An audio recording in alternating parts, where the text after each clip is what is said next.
vagina havers and curious others. I'm Nadiah and this is the AdoraFlow show where we talk about everything related to sexual and reproductive wellness.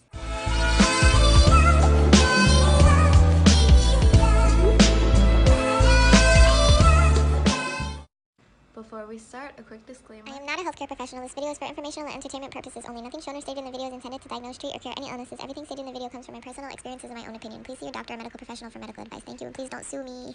Today we're going to be ditching the magic pill mentality and talking about 3 steps you can take to get rid of period cramps and PMS forever. But speaking of pills, if you're on the pill or any hormonal birth control, this is not the video for you. The reason is because hormonal birth control suppresses your ovulation. No eggs equals no babies, which means it's doing its job effectively, right? Well, technically yes, but the problem is that suppressing your ovulation also suppresses releasing estrogen and progesterone, since that's your only source of estrogen and progesterone. So essentially you're turning off your main female sex hormones and you're replacing them with fake hormones. I'm going to make a whole video on hormonal birth control and the effects of it, but basically without the actual hormones that make up your cycle, we can't really fix anything in your cycle. That being said, let's get right into number 1, which is to understand and acknowledge what PMS really is, and that is most likely a hormonal imbalance. It's not really this mysterious syndrome that women are cursed with, as we're led to believe often, and that's what we talked about in my last video, which you definitely should go watch if you haven't already.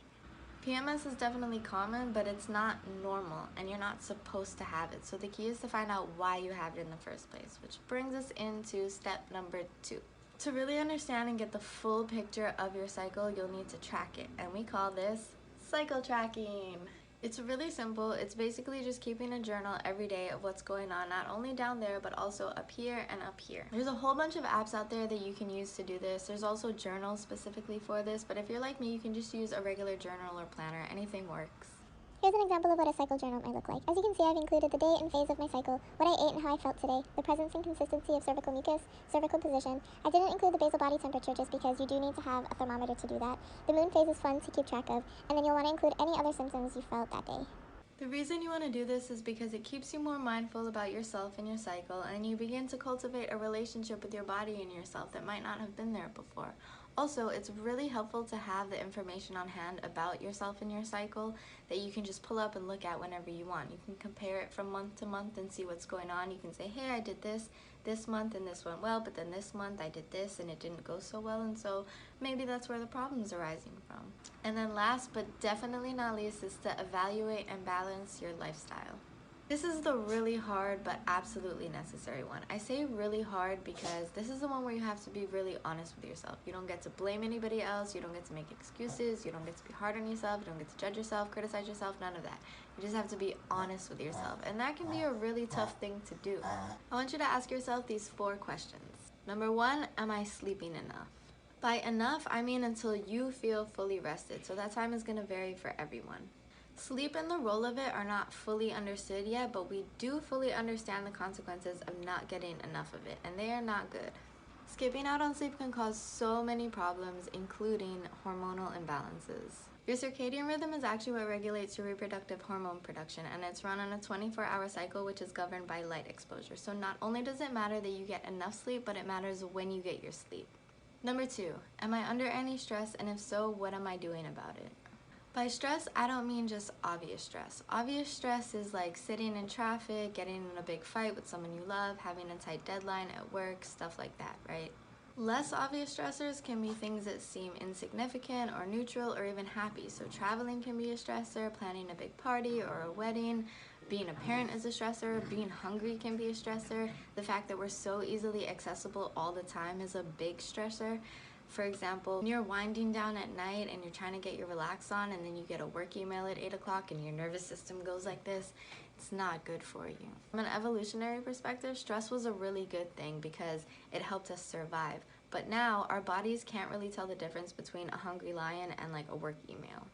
Stress is well known to cause a multiverse of problems, including ovulatory disruptions, abnormal bleeding, and shortening of the luteal phase. So it's crucial that we find ways to counteract and eliminate the stressors in our lives for our well-being. You do want to make sure your practices are mindful rather than mind-numbing. You want to refresh, not suppress. So things like Netflix binges, alcohol, drugs, porn even, All might seem like good ways in the moment to decompress, but overall in the long run, they're actually more harmful than helpful.